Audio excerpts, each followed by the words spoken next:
Hello दोस्तों, मेरा नाम प्रभास जी। मैं आपको आपके चैनल ज्ञान प्रिपरेशन पर मैथ्स पढ़ाने वाला हूँ। यहाँ पे हम कम्पिटिटिव मैथ्स पढ़ेंगे, ठीक है। और आज उसकी डेमो क्लास होने वाली है।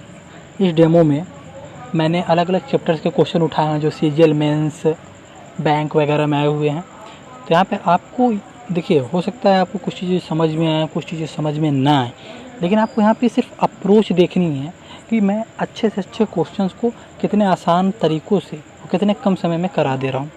और आपको जो समझने वाली बात है वो जो हम उस चैप्टर को करेंगे डिटेल में, तब वो आपको क्लियर समझ में आएंगे। और जिन बंदों ने कहीं से पढ़ा हुआ है उनके लिए वीडियो बहुत अच्छी होने वाली है, क्योंकि उन्हें वो चीज़ें समझ में आएंगी जिन्हें थोड़ा सा भी पता है। जिन्हें बिल्कुल नहीं पता है तो उनके लिए ये वीडियो थोड़ी सी मुश्किल होगी, लेकिन आप समझने की कोशिश करोगे तो बड़े आसानी से समझ में आएगा, ठीक है। तो चलिए हम शुरू करते हैं। तो डेमो शुरू करने से पहले कुछ चीज़ें मैं बता दूं आपको कि कोई भी वैल्यू जो होती है वो अपनी क्या होती है, 100% होती है, ठीक है जी। कोई वैल्यू जो होती है वो अपने आप में कितनी होती है, 100% होती है। जो परसेंटेज का ये सिंबल है इसका मतलब होता है 1/100। इस सिंबल का मतलब होता है 1/100। अगर हम किसी परसेंटेज की बात करें, जैसे 20% की बात करें, तो अगर हमें इसे फ्रैक्शन में चेंज करना है तो हमें क्या करना होगा, यानी अनुपात में अगर हमें चेंज करना है तो क्या करना होगा, 1/100 से मल्टीप्लाई करना होगा। क्योंकि जब हम सिंबल को हटाएंगे तो उसकी जगह 1/100 आ जाएगा, तो इसे आप कैंसिल कर दोगे तो क्या आ जाएगा, 1/5, ठीक है। अगर इसी वैल्यू को हमें किस में चेंज करना हो, परसेंटेज में चेंज करना हो, तो क्या करना होगा, हमें वैल्यू में क्या करना होगा, 100 से मल्टीप्लाई करना होगा। ये इसको कैंसिल कर देगा 20, ठीक है। अगर मैंने 1/5 लिया है और इसमें मैंने 100 से मल्टीप्लाई कर दिया तो मेरा क्या आ जाएगा, 20%। मतलब ये है कि अगर आपको परसेंटेज में चेंज करना है तो आपको 100 से मल्टीप्लाई करना होगा, और अगर आपको परसेंटेज को फ्रैक्शन में चेंज करना है तो आपको 100 से डिवीजन करना होगा, ठीक है। क्लियर, सिंपल सी चीज़ें थी। अच्छा, इसमें एक और बात है, अगर कोई वैल्यू फ्रैक्शन में लिखी हुई, जैसे 1/5, ठीक है, ये फ्रैक्शन में लिखी हुई है, तो जो नीचे वाली वैल्यू यानी जो डिनोमिनेटर की वैल्यू है इसे हम क्या मानते हैं, प्रारंभिक वैल्यू या इनिशियल वैल्यू, ठीक है। और जो ऊपर वाली वैल्यू होती है, जो न्यूमरेटर की यानी कि अंश की वैल्यू है, इस वैल्यू को हम मानते हैं डिक्रीज वैल्यू या इंक्रीज वैल्यू, ठीक है। इंक्रीज वैल्यू या डिक्रीज वैल्यू, क्लियर। अब इसके बारे में हम जब क्वेश्चन करेंगे तो इसको हम समझेंगे कि डिक्रीज वैल्यू और इंक्रीज वैल्यू के यूज क्या है, ठीक है। तो हम आते हैं पहले क्वेश्चन पर। बहुत ही सिंपल सा क्वेश्चन, आप भी कर सकते हो, लेकिन क्या हम इसे बिना पेन कॉपी के यूज के कर सकते हैं? बिल्कुल कर सकते हैं, अगर आपको वैदिक मैथ्स का थोड़ा आइडिया हो तो। वैदिक मैथ्स में एक कंसेप्ट होता है सम ऑफ डिजिट का, ठीक है, जिसमें हम sum of unit digit, sum of last 2 digit जैसी चीज़ों को पढ़ते हैं। तो अगर आपको सम ऑफ डिजिट का आइडिया है तो आप इसे बड़े आसानी से कर सकते हो। अच्छा, सम ऑफ डिजिट का मतलब हो गया अंकीय योग, ठीक है। अंकीय योग का मतलब हो गया 4, 3, 6, 8। अगर कोई संख्या लिखी हुई है तो हम इसके अंकों का योग कर दें तो उसे ही हम क्या बोलेंगे, अंकीय योग। अब यहाँ पे आप देखिए 4 है, इसके बाद 3, 6 क्या बनाता है, 9 बनाता है ना, तो हम 9 को कभी काउंट नहीं करते हैं अंकीय योग में, ठीक है। अब देखिए 4 + 8 कितना हो गया, 12। अब फिर 1 + 2 करोगे तो क्या आ जाएगा, 3, ठीक है। अब आप कहोगे सर 9 को क्यों नहीं काउंट कर रहे हो, क्यों नहीं काउंट किया जा रहा है, ये आप देखो। अगर आप काउंट भी करो तो 4, 3, 7, 6, 13, 8, 21, क्या आ जाएगा, 21। फिर इसको अगर आपस में आप ऐड करते हो तो क्या आ जाएगा, 3 आ जाएगा। क्लियर हो गया, 3 आ जाएगा।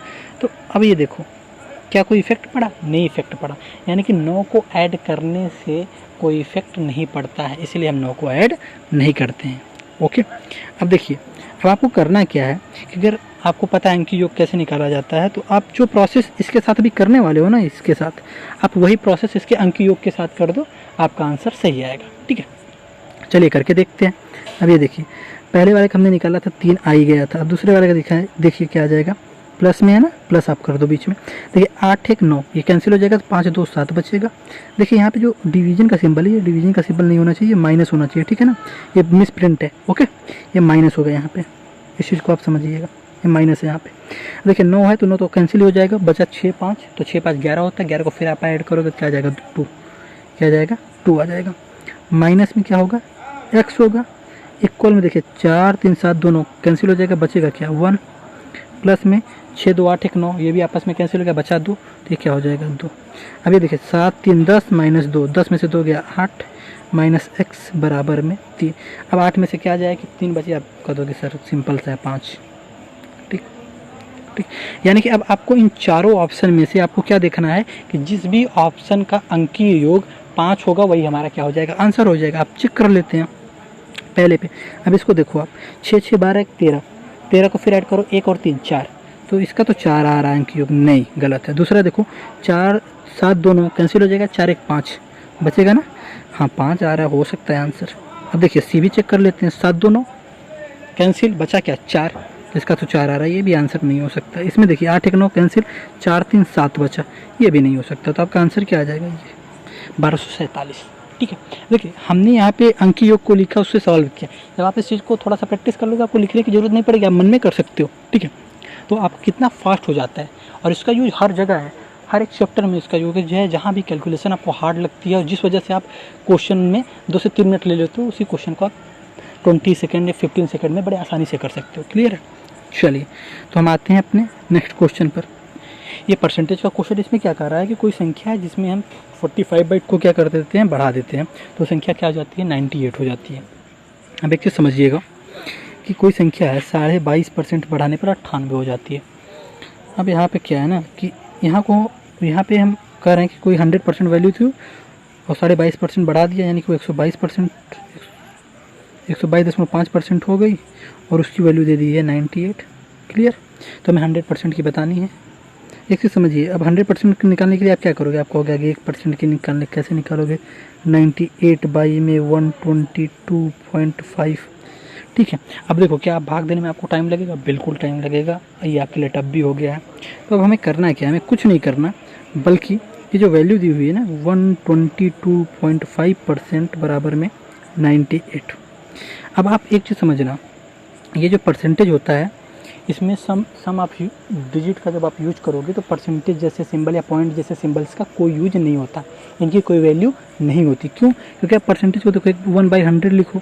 ठीक है, अब इसका सम ऑफ डिजिट निकालो, 1/1 आ जाएगा। क्या कोई 1/1 किसी चीज़ में इफेक्ट दे सकता है? मल्टीप्लाई करो, डिवीजन करो, कुछ भी इफेक्ट नहीं देगा। क्लियर है ना? इसीलिए तो अब क्या करते हैं, इसमें देखिए 5 2 7 2 9, ये तो आपस में कैंसिल हो गया, तो बचा सिर्फ 1, और ये किसके बराबर हो जाएगा, 9 8 17, 17 को फिर ऐड करोगे आपस में तो ये किसके बराबर हो जाएगा, 8 के, यानी कि 1 किसके बराबर हो गया, 8 के। अब देखिए अगर आपको 100% की वैल्यू निकालनी है 100% की, तो 100% पे आप देखो इसका सम ऑफ डिजिट कितना है, इसका भी तो 1 ही आएगा ना, सम ऑफ डिजिट 1 आएगा, क्योंकि 1 प्लस में 0 प्लस में 0 1 ही आना है। तो आपको 1 की वैल्यू तो आपको पता ही है ना, 8, यानी कि अब आपको ऑप्शन में चेक करना है कि कौन सी वैल्यू हमारा सम ऑफ डिजिट क्या दे रही है, 8 दे रही है। तो अब देखो पहला 5 और 4 9 गलत हो जाएगा, 8 1 9 गलत हो जाएगा, तीसरा 8 + 0 8, ये सही है। ठीक है, चौथा देख लो 8 1 9 गलत है, तो आपका आंसर क्या हो जाएगा, सी। क्लियर? पिछले वाले कंसेप्ट से कितने आसानी से हो गया। अब देखिए इसका फ्रैक्शन मेथड क्या कहता है, फ्रैक्शन मेथड ये कहता है जी क्या कि आप इसको फ्रैक्शन में चेंज कर लो। 45/2% को कैसे चेंज करते हैं, मैंने अभी बताया था। इसको 1/100 से आप क्या कर दो, मल्टीप्लाई कर दो, तो ये क्या आ जाएगा, ये काटेगा तो ये 9 हो जाएगा, ये काटेगा ये 20 हो जाएगा, 5 से आप इसको कैंसिल कर दो दोनों को, तो जाएगा 9/40। यानी कि अगर आपकी वैल्यू 40 थी तो वो 9 से बढ़ गई, तो वैल्यू क्या हो गई आपकी 49 यूनिट की। हमारे हिसाब से तो वैल्यू हमारी हो गई 49 यूनिट की, लेकिन क्वेश्चन के हिसाब से हमारी वैल्यू कितनी दी हुई है, 98 की दी हुई है। तो हमारा 1 यूनिट किसके बराबर हो गया जी, 2 के बराबर हो गया। तो हमने वैल्यू कितनी मानी थी, 40, तो अगर हमारा 1 यूनिट 2 के बराबर है तो हमारा 40 यूनिट किसके बराबर हो जाएगा, 80 के। ठीक है, ऑप्शन सी। कितना फास्ट हो जाता है। ठीक है, तरीके अलग अलग हैं, तो आप सीखते चलोगे, हर एक क्वेश्चन में 2 तरीके 3 तरीके, कोई दिक्कत नहीं। चलिए तीसरे क्वेश्चन में आते हैं। यह आपका एवरेज का क्वेश्चन। इसमें क्या कहता है, 120 स्टूडेंट हैं, जिसमें से जो पास होते हैं वो 39 नंबर पाते हैं, जो फेल होते हैं वो एवरेज 15 नंबर पाते हैं, और सबका अगर एवरेज निकाला जाए तो 35 नंबर पाते हैं। ठीक है, तो आपको ये बताना है कि पास कितने स्टूडेंट हुए, कोई दिक्कत नहीं जी। अब हमने मान लिया अपने ट्रेडिशनल मेथड के हिसाब से भैया पास होने वाले तो x बंदे हैं, कितने बंदे हैं, x बंदे हैं।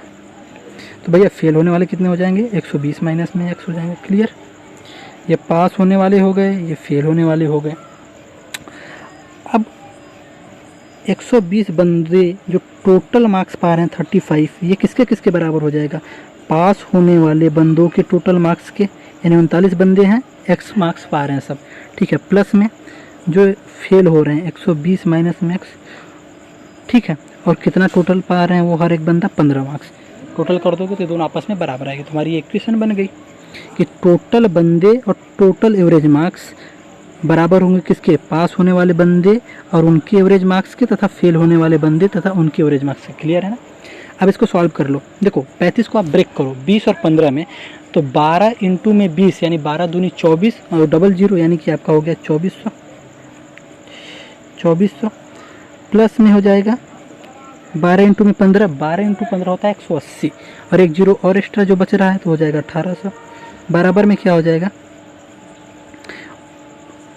39x प्लस में 15 इंटू में 12 यानी कि 1800 भाई 180 और एक जीरो जो है एक वो लगा दोगे तो 1800 हो जाएगा, माइनस में 15x। ठीक। अब देखो इस 1800 को जब आप इस साइड लाओगे तो ये माइनस में हो जाएगा, तो ये दोनों आपस में क्या हो जाएंगे, कैंसिल हो जाएंगे। और ठीक है, और 39x में से अगर 15x गया तो क्या बचेगा, 24x बचेगा। यानी कि आपकी वैल्यू क्या हो गई, 24x बराबर में आ गई 2400। तो x की वैल्यू क्या आ गई, 100 आ गई ना। x की वैल्यू 100 यानी पास होने वाले बंदे कितने हैं, 100। ये आपका आंसर आ गया। अच्छा, ये जो कैलकुलेशन मैंने की है आप कहोगे इतना फास्ट कैसे, कुछ लोग सोचेंगे कि हो सकता है क्वेश्चन रटा हुआ है उसी को करा दे रहा है। नहीं, आप कर सकते हो, आप बहुत फास्ट कर सकते हो जब आप इस पर प्रैक्टिस कर लोगे। आप ब्रेक करना जान जाओगे, नंबर्स को उनको किस तरह मल्टीप्लाई किया जाता है। प्रैक्टिस आपको परफेक्ट बनाती है। क्लियर। चलिए, तो अब आप कहोगे कि सर इसका दूसरा मेथड बताओ। हाँ जी, इसका दूसरा मेथड भी है, उसे हम बोलते हैं mixture allegation method. Mixture allegation क्या कहता है, अगर आपको दो चीज़ें दी हुई हैं और उसका एवरेज भी आपको दिया हुआ है तो आप वहाँ पे मिक्सचर एलिगेशन लगा सकते हो। तो यहाँ पे ये है, हमें पासिंग मार्क पता है, फेलियर मार्क पता है और उसके बाद उनका एवरेज मार्क भी पता है, तो बिल्कुल लगा सकते हैं। कैसे, देखिए पास होने वाले जो स्टूडेंट हैं वो कितने हैं, 39। फेल होने वाले स्टूडेंट जो पा रहे हैं, सॉरी पास होने वाले स्टूडेंट जो मार्क पा रहे हैं वो 39 पा रहे हैं, और जो फेल होने वाले हैं वो कितना पा रहे हैं, 15 पा रहे हैं, और एवरेज सब कितना पा रहे हैं, 35 पा रहे हैं। तो हम क्या करते हैं एलिगेशन में कि पास होने वाले और फेल होने वाले को अलग लिख लेंगे दोनों को, और जो एवरेज है उनका उसे बीच में लिख लेंगे, और फिर इन सब का क्या ले लेंगे, डिफरेंस आपस में। देखिए 35 और 15 के बीच कितने का डिफरेंस है, 20 का डिफरेंस है, और 39 और 35 के बीच कितने का डिफरेंस है, 4 का डिफरेंस है। अब इन दोनों का रेशियो देखिए 5:1। क्लियर। अब ये जो आपको 5:1 आया ना, ये दे रहा है कि पास 5 यूनिट स्टूडेंट हुए हैं और फेल कितने हुए हैं, 1 यूनिट स्टूडेंट हुए हैं। तो टोटल स्टूडेंट कितने हो गए हमारे हिसाब से, पास होने वाले और फेल होने वाले को ऐड कर दो, तो टोटल हमें मिल गया 6 यूनिट हमारे हिसाब से हो गए स्टूडेंट 6 यूनिट के। लेकिन क्वेश्चन के हिसाब से कितने हैं स्टूडेंट, 6 यूनिट के 120 के बराबर। तो हमारा 1 यूनिट किसके बराबर आ गया, 20 के बराबर। अब चूँकि हमारा पास होने वाला बंदा कितना है, 5 यूनिट का, क्योंकि देखो ये पास के नीचे है, तो 5 यूनिट को अगर 1 यूनिट की वैल्यू 20 आ गई तो 5 यूनिट की वैल्यू क्या हो जाएगी, 100 हो जाएगी। सिंपल सी बात है। तो 5 यूनिट की वैल्यू आपकी क्या हो जाएगी, 100। Same answer. ठीक है, और तरीके आपके पास दोनों हैं, ये भी ये उससे काफ़ी ज़्यादा फास्ट है। ठीक है, चलिए जी, अब आते हैं हम अपने अगले क्वेश्चन पर। देखिए अब इस वाले क्वेश्चन को आप देखिए, इसमें एक वैल्यू दी हुई है और उस वैल्यू पे हर साल मतलब एक साल 12.5%, तो दूसरे साल 14 से 2/7%, तीसरे साल 10% लग रहा है क्या, कंपाउंड इंटरेस्ट। तो आपको बताना है 3 सालों में उस पर कंपाउंड इंटरेस्ट कितना हो जाएगा। ठीक है, देखिए कंपाउंड इंटरेस्ट का मतलब होता है रेट पर रेट परसेंट। क्लियर, यानी दर पर दर परसेंट मिलती है हमें कंपाउंड इंटरेस्ट में। इसका सिंपल सा मतलब ये है जी, अगर मैं कहता हूँ 100 रुपये है, 100 रुपये पर मुझे 10% के हिसाब से 2 साल का कितना कंपाउंड इंटरेस्ट मिल जाएगा। तो 10% का मतलब क्या होता है जी, 1/10। 1/10 का मतलब हो गया, अगर 10 रुपये था मेरे, अगर मुझे 10 रुपये था तो मुझे 1 रुपये मिला, और मेरा कितना बन गया पहले साल, 11 रुपये। अगर फिर दूसरे साल भी 10 था और 1 रुपये मेरे को मिला तो बन गया 11। दोनों को मल्टीप्लाई कर दो, ये क्या हो जाएगा 100, ये क्या हो जाएगा 121। यानी कि अगर मेरे पास 100 रुपये था तो मेरा हो गया 121, यानी मुझे कितना मिल गया, 21 रुपये। यानी 21 रुपये मुझे क्या हो गया, कंपाउंड इंटरेस्ट मिल गया। ठीक है, यानी हमने सिंपल क्या किया, मल्टीप्लाई किया। क्लियर। अब यही प्रोसेस हम इसमें करने वाले हैं। 12.5% की वैल्यू आप समझ लो क्या होता है, 1/8। 14 से 2/7% की वैल्यू होती है 1/7। ये सारी वैल्यू आपको परसेंटेज में PDF मिलेगी, उसमें आपको याद करनी होगी। आप बड़े आसानी से निकाल भी सकते हो। परसेंटेज के सिंबल को हटा के आपको सिर्फ 1/100 से क्या करना है, मल्टीप्लाई करना है, तो आपका फ्रैक्शन में वैल्यू आ जाएगी जो मैंने पहले बताया हुआ है। ठीक है, और 10% की वैल्यू क्या होती है जी, 1/10। ठीक, यानी अगर पहले साल वैल्यू 8 थी तो 1 से बढ़ी और क्या हो गई, 9। दूसरे साल वैल्यू 7 थी, 1 से बढ़ी तो क्या हो गई, 8। तीसरे साल वैल्यू 10 थी, तो आपकी कितनी 1 से बढ़ी और क्या हो गई 11। अब आपको पता है इनका मल्टीप्लाई करना है, इनका और इनका मल्टीप्लाई करना है। तो एक काम करो ना, जब 8 8 यहाँ पे है तो इसको शुरू में कैंसिल कर दो दोनों साइड में, ठीक है।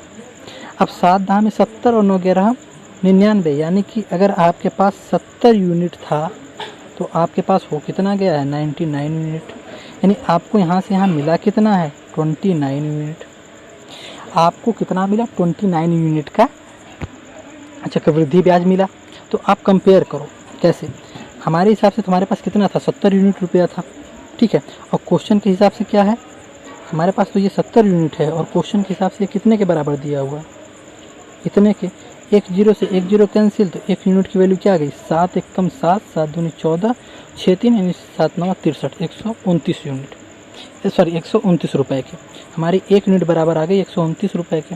हमने वहाँ पे देखा था कि हमारे पास हमें कितना चक्रवृद्धि ब्याज मिल रहा था 29 यूनिट का मिल रहा था, ठीक है। तो हमें 29 यूनिट की वैल्यू बतानी है, बता दीजिए 129 इंटू में 29। अब इसको कैसे करना है, देखिए 129 को आप ब्रेक करो 100 प्लस में 29, यानी कि 100 प्लस में 29 में ब्रेक करो। तो इसको अगर 100 और प्लस में 29 में ब्रेक करोगे तो जब 29 को 100 में मल्टीप्लाई करोगे तो आपको 2900 आ जाएगा, प्लस में जब 29 को 29 में करोगे तो 841 आ जाएगा। दोनों को ऐड कर दोगे तो आपकी वैल्यू क्या आ जाएगी 3741। क्लियर। ऑप्शन नंबर आप देख सकते हो मैच कर रहा होगा, नंबर सी। ऑप्शन नंबर क्या मैच कर रहा है, सी का आंसर आ गया। क्लियर हुआ जी, कितने आसानी से हमने कर लिया। अगर आप यहाँ पे कंपाउंड इंटरेस्ट का फार्मूला लगाने जाओगे तो आपको बहुत ज़्यादा प्रॉब्लम आने वाली है, ठीक है। कैसे आप करोगे, ये कितने आसानी से हमने इसको कर लिया। ओके, हाँ जी। अब ये क्वेश्चन देखिए, टाइम एंड वर्क का क्वेश्चन है।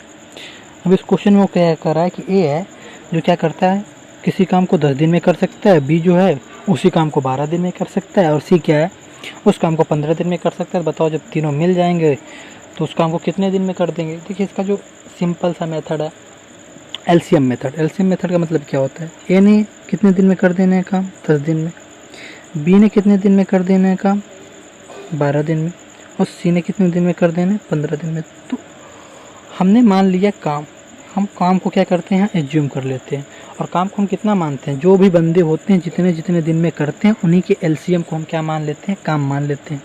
अब एलसीएम जो है 12 15 और 10 का एलसीएम क्या होगा। देखिए एलसीएम निकालने का जो आपने तरीका सीखा हुआ था इस तरह, वो तो ठीक है कोई बात नहीं है, लेकिन हम यहाँ पे इस तरह नहीं निकालेंगे एलसीएम। एलसीएम निकालने का तरीका ये है, जो भी आपके पास नंबर्स दिए हुए हैं इनमें आप देखो लार्जेस्ट नंबर क्या है 15। अब आप 15 का ऐसा मल्टीपल ढूंढो जो 10 से भी कट जाए और 12 से भी कट जाए, वही आप इसका एलसीएम मान लो, ठीक है। इन तीनों का एलसीएम मान लो। देखिए 15 दूना 30, 10 से कटेगा लेकिन 12 से नहीं, 15 3 45 नहीं कटेगा, ना 12 से ना 10 से, 15 चौका 60। देखिए 60 क्या है ना 15 से भी कटना है, 12 से भी कटना है और 10 से भी कटना है, तो हम 60 को क्या मान लेंगे इसका एलसीएम। यानी हमने मान लिया कि हमारे पास 60 यूनिट का टोटल काम था, ठीक है। हमने क्या मान लिया हमारे पास 60 यूनिट का टोटल काम था। एक चीज़ यहाँ पे देखिए, अगर ए 10 दिन में 60 यूनिट का काम कर रहा है तो रोज़ कितना कर रहा होगा 6 यूनिट का, समझ रहे हैं ना। अगर 10 दिन में आप 60 यूनिट का काम करते हो तो रोज़ 6 कर रहे होगे। अब बी जो है 12 दिन में 60 यूनिट का काम कर रहा है, यानी रोज़ कितना करता होगा 5 करता होगा जी। सी क्या कर रहा है 60 यूनिट का काम कितने दिन में कर रहा है 15 दिन में, तो रोज़ कितना करता होगा 4, ठीक। तो देखिए अगर मैं कहूँ ये तीनों एक दिन में अगर साथ में मिल जाए तो कितना काम कर देंगे, 6 काम ये करेगा, 5 काम ये करेगा और 4 काम ये, 6 5 11 4 15, यानी अगर ये तीनों मिल जाएं तो रोज़ मिलके कितना काम कर देंगे 15। अगर रोज़ ये 15 काम कर देंगे तो 60 काम करने में इन्हें कितना टाइम लगेगा, 15 से आप भाग दे दो क्या आ जाएगा 4 डे, यानी 4 दिन में ये कर देंगे। Option number C. कितनी आसानी से कर दिया इस क्वेश्चन को, ठीक है, एलसीएम मेथड से। अब आप कहोगे क्या इसे थोड़ा सा और फास्ट और ऐसे देख के कर सकते हैं, बिल्कुल जी कर सकते हो, बहुत आसानी से कर सकते हो अगर आपको परसेंटेज में वैल्यू पता है। परसेंटेज की वैल्यू फ्रैक्शन में और फ्रैक्शन की वैल्यू परसेंटेज में अगर याद हो तो। कैसे, मैंने कहा 10 दिन में करता है, अगर मैंने मान लिया कि काम था 100%, भाई कोई भी चीज़ अपने आप में 100% होती है, मैंने पहले ही बताया था। तो मैंने मान लिया काम तो 100% था टोटल, ठीक है। अब उस काम को ए 10 दिन में कर रहा है तो रोज़ कितने परसेंट कर रहा होगा, ये 10% कर रहा होगा, तभी तो 10 दिन में कर देगा 100%। अब देखिए बी 12 दिन में कर रहा है, इसका मतलब बी रोज़ कितना कर रहा होगा 8.33%, ठीक, 8.33%, 12 दिन में अगर बी करेगा तो।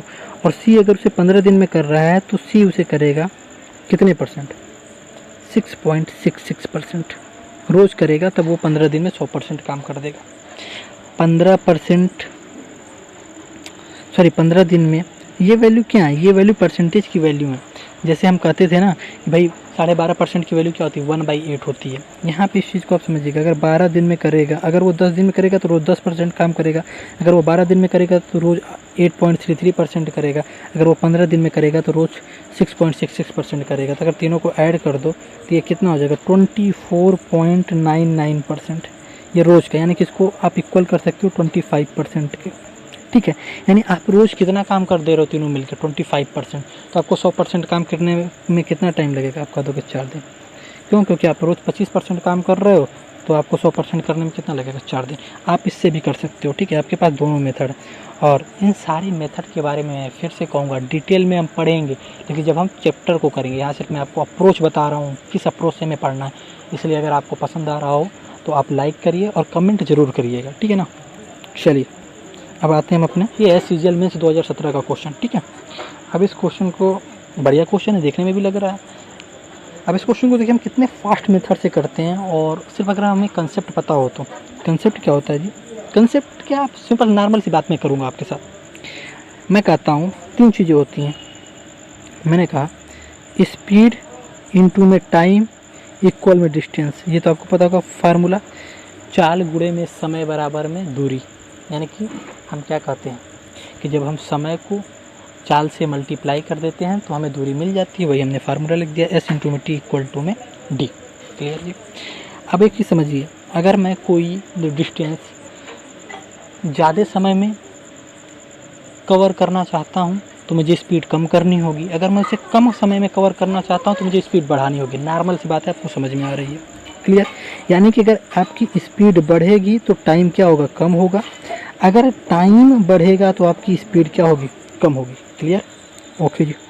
बस अब यहाँ पे एक चीज़ आप ये जानिए कि अगर आपका टाइम, आपकी स्पीड x/y से क्या हो, ज़्यादा हो, तो आपका टाइम जो होता है ना वो x + y से क्या होता है, कम होता है।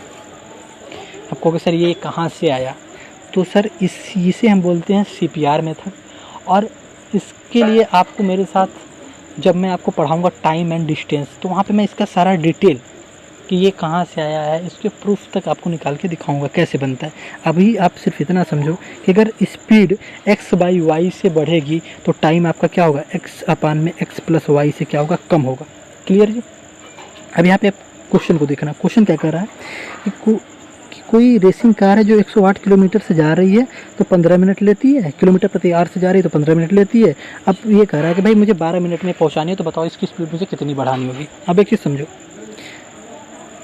पहले ये कितने से थी, 15 से थी, अब इसे 12 करना है। तो आप इसको फ्रैक्शन देखो, अगर इसे आप 3 से कैंसिल करोगे तो ये कैंसिल मत करो, आप यहाँ देखो क्या फ़र्क पड़ रहा है, ये 12 है, ये 15 है, मतलब कि 3/5, 3/15। 15 से आप 12 पे आ रहे हो तो आप कितना कम हो रहे हो, 3 कम हो रहे हो, ठीक है, 15 के उस पे, यानी आपकी फ्रैक्शन आ गई 1/5 की। यानी कि आपको जो इफ़ेक्ट पड़ रहा है, जो आपका इफ़ेक्ट पड़ रहा है टाइम पर, वो कितना पड़ रहा है, 1/5 का इफ़ेक्ट पड़ रहा है। तो आपके चाल पर कितनी वृद्धि होनी चाहिए, 1/4 की। चाल पे आपकी कितनी वृद्धि होनी चाहिए, 1/4 की। ओके सर कैसे, जो मैंने अभी बताया था कि जब x/y से कम होता, ज़्यादा होगा, तो ये x + y से क्या होगा, कम होगा। अब इसकी वैल्यू अगर आपके पास 1/5 है, ठीक है, x की वैल्यू अगर 1 है तो y की वैल्यू कितनी होगी, 4 ही होगी ना। तो 1/4 से क्या होगी, आपकी स्पीड बढ़ेगी। तो 1/4 से आपकी स्पीड बढ़ेगी, तो स्पीड कितनी है, 108। तो 108 का 1/4 कर दोगे, ठीक है, तो 108 का अगर आप 1/4 करोगे तो कितना आ जाएगा, 27। Directly answer. मतलब आपको कुछ करने की ज़रूरत नहीं है, आप सीधे देखोगे और आप ये कहोगे कि भाई 12 कम हो रहा है, 15 से 12 यानी 3 कम हो रहा है, 15 के कंपेयर में कम हो रहा है, यानी कम कितना हो गया, 1/5। तो बढ़ेगा कितने से, 1/4 से। तो 108 का 1/4 कितना हो गया, 27। सीधे से सिंपल आंसर। तो जाओ कैसे कैसे क्वेश्चन को हम कितनी आसानी से कर सकते हैं, ठीक है ना। अब देखिए इस क्वेश्चन में आप देखो कि ये इक्विलेटरल ट्रायंगल है, समबाहु त्रिभुज की बात कर रहा है, ठीक। ये एक मान लो आप कोई समबाहु त्रिभुज है, ठीक है ना। अब यहाँ पे क्या कह रहा है कि इसके ये if PN length of perpendiculars on sides A B B C and C A, अगर आप मानते हो ए बी और सी, तो इसमें जो है ना पीएल पीएम और पीएन, सॉरी यहाँ पीएम दिया पीएन होना चाहिए, ये सब क्या है ना परपेंडिकुलर लेंथ है। अगर मैं बात करूँ तो ये कुछ इस तरह की लेंथ होंगी, ये परपेंडिकुलर लेंथ है। परपेंडिकुलर का मतलब है 90 डिग्री बना रही होंगी, ठीक है, ये 90 डिग्री बना रही होंगी। तो आपको बताना है इन लेंथ को अगर आप ऐड करते हो तो वो वैल्यू किसके बराबर होगी। एक ऑप्शन अब देखो, यहाँ पे ऑप्शन देखो 2x अपान में √3 x बाई में 2 √3x बाई में 4 और √3x बाई में 4, यानी x तो कॉमन ही है, ठीक है। अब यहाँ पे मैं एक सिंपल सी बात करना चाहता हूँ। इसने कहा कि यहाँ पे आप एक चीज़ जानते हो, जब भी कोई ट्रायंगल होता है और उस ट्रायंगल में एक मीडियन होती है और मीडियन में सेंट्रॉयड, मतलब एक त्रिभुज हो गया, उसमें अगर केंद्रक है तो केंद्रक माध्यिका को 2:1 में बांटती है। ये आपने पढ़ा होगा 10th में ही कि, और हम इसका प्रूफ भी करते हैं कि माध्यिका जो होती है वो 2:1 में केंद्रक द्वारा क्या होती है, विभाजित होती है, यानी सेंट्रॉयड द्वारा जो मीडियन होती है वो 2:1 में क्या होती है, डिवाइड होती है, ठीक है। अब ये देखिए ये कितना है, ये नीचे वाला 1 होगा, इधर वाला 1 होगा, इधर वाला भी 1 होगा, मतलब अगर 1 1 1 तीनों मिला दो तो 3 यूनिट ही तो हो जाना है, और ये 2 और 1 कितना होता है 3 यूनिट, यानी कि आप कह सकते हो कि ये कम्प्लीटली एक मीडियन के बराबर हो जाएगी इसकी लेंथ। तो मीडियन की वैल्यू क्या होती है, परपेंडिकुलर मीडियन की वैल्यू होती है ये 3/2x, ठीक है। तो आप सीधे आंसर कर सकते हो बी, ठीक है, आप सीधे आंसर क्या कर सकते हो बी। अब यहाँ पे एक चीज़ जो सबसे बड़ी समझने वाली बात थी, जो मैं कहना चाहता था कि आप ये देखो, थोड़ा सा आप सोच के देखो, अगर मैंने ये ट्रायंगल बनाया, अब इसने कहा there is a point of P, अब उसने ये तो नहीं कहा ना पी पॉइंट कहाँ पे है, उसने बस ये कहा ये इक्विलेटरल ट्रायंगल है, पी पॉइंट है, तो ज़रूरी है आप पी पॉइंट यहीं पे मानो। भाई पी पॉइंट मैं यहाँ पे मान लूँ, तुम यहाँ पे मान लो, तुम यहाँ पे मान लो, ज़रूरी है कि तुम सेंटर में ही मानो, ऐसा तो वो क्वेश्चन में बोल नहीं रहा। तो ठीक है, थोड़ा सोचो, थॉट को ना थोड़ा सा अलग से सोचोगे ना, मज़ा आएगा फिर क्वेश्चन करने में। मैंने माना कि ये देखो, अगर ये यहाँ पे जहाँ ये ऐड हो रहे हैं, मैंने बिल्कुल इसके नज़दीक, एकदम नज़दीक, मतलब ये समझ लो कि बस मतलब कहने के लिए सिर्फ डिस्टेंस है, एकदम नज़दीक मान लिया, ठीक है, यहीं पे पॉइंट है। और वहाँ से एक लंब दोगे तो ये आ जाएगा, एक परपेंडिकुलर डालोगे तो इधर आएगा, एक परपेंडिकुलर इधर आएगा। इतनी कम डिस्टेंस है यहाँ पे कि दिखेंगे ही नहीं, ठीक है। तो लगभग ये पूरी लेंथ किसकी हो गई, ये पूरी लेंथ आपकी मीडियन की हो गई। और मीडियन होती क्या है, √3/2x, दैट्स योर आंसर। यानी कि आप सोच के भी आंसर दे सकते हो, ठीक है। अब देखिए आते हैं हम अपने अगले क्वेश्चन पे। अब ये जो क्वेश्चन है ये है आपके अलजेब्रा का क्वेश्चन। अलजेब्रा का क्वेश्चन जो आपको कह रहा है, आपको क्या कह रहा है, a² + b² + c² बराबर ab + bc + ac। अगर आप देखो एक इक्वेशन दूसरे इक्वेशन के बराबर है, इस क्वेश्चन में ये वाली इक्वेशन, सॉरी इस वाले क्वेश्चन में ये वाली इक्वेशन इधर वाली इक्वेशन के बराबर है। और दूसरी चीज़ हमें क्या दिख रही है कि भाई कोई अलग से नहीं चीज़ें आ रही हैं, यहाँ पे ए बी और सी ही चल रहा है। मतलब मेरे कहने का मतलब है यहाँ पे a² है, इधर b² है, इधर आपका c² है, इधर क्या है ab, इधर क्या है bc, इधर क्या है c है, ठीक। तो यहाँ भी a है, यहाँ भी है, यहाँ c है, यहाँ a b b c c है, मतलब वही है, 3 ही हैं a b और c। तो यहाँ तो कुछ अलग से आ नहीं रहा। तो एक चीज़ आप समझो, अगर इस a को मैं कहता हूँ तोड़ देता हूँ a × a में, अब इसको मैं कंपेयर करता हूँ इस बंदे से। मैंने कहा एक a को लेके चला गया तो एक बचा b के साथ ना, तो मैंने बोल दिया कि भाई a बराबर में हो गया b, मान लिया एक बार, ठीक है। अब देखो अगर इसको तुम इसके साथ कंपेयर करोगे तो एक b आपका एक b को लेके चला जाएगा, दूसरा b किसको लेके जाएगा, c को। c को अगर आप देखते हो तो एक c अगर दूसरे c को लेके, एक c को लेके जा रहा है तो दूसरा c किसको लेके जाएगा, a को। यानी कि आप एक चीज़ यहाँ पे देखो तो आप एक चीज़ फाइंड कर रहे हो कि भाई a बराबर में b बराबर में c आ रहा है, सिंपल। ये तीनों वैल्यू आपस में बराबर हो रही है। जब तीनों वैल्यू बराबर हैं तो आप कोई सी भी वैल्यू मान लो, तो आपको वैल्यू किसकी बतानी है, ए अपान में सी बाई में बी, इसकी बतानी है। तो आप वैल्यू मान लो कि ए की वैल्यू 2 है, अगर 2 पुट करते हो तो 2 प्लस में 2 प्लस में 2, तब भी आपका आंसर क्या आ जाएगा 2। आप कुछ भी मान लो, 4 भी मानोगे तो 4 प्लस में 4 अपान में 4, भाई 4 ही मान ले, ठीक है, तो भी तुम्हारा आंसर क्या आ जाएगा 2, ठीक है। अगर आप ए की जगह सी की जगह ए को पुट कर दो, बी की जगह ए को पुट कर दो, तो भी आपका आंसर क्या आएगा 2 ही आएगा। तो आपका आंसर क्या हो जाएगा सीधे 2। मतलब मेरे कहने का ये था, आप जब इस क्वेश्चन को देखोगे कि यहाँ पर सिर्फ 3 चीज़ें हैं, यहाँ पे ए बी और सी, दूसरी साइड भी 3 चीज़ें हैं ए बी और सी, और यहाँ पे ऐसा कुछ नहीं है, तीनों इधर भी 3 प्लस हैं, उधर भी 3 प्लस हैं, तो आपको देखते ही समझ में आ जाना चाहिए कि यहाँ तो कुछ है ही नहीं, यहाँ तो तीनों वैल्यू बराबर हैं। आप सीधे बस देखो क्या पूछ रहा है और सीधे आप उसके हिसाब से आंसर कर दो। बहुत ही आसान तरीके, ये मतलब थॉट प्रोसेस से हम चलेंगे। और अगर आपको ये वीडियो पसंद आई हो तो मैं ये नहीं कहता आप चैनल को सब्सक्राइब करो, बिल्कुल नहीं। अगर आपको कुछ लगा हो कि हाँ कुछ नया मिल रहा है, तभी आप इस चैनल को सब्सक्राइब करो, वीडियो को लाइक करो, लेकिन हाँ कमेंट जरूर करना, ठीक है। Okay, thank you.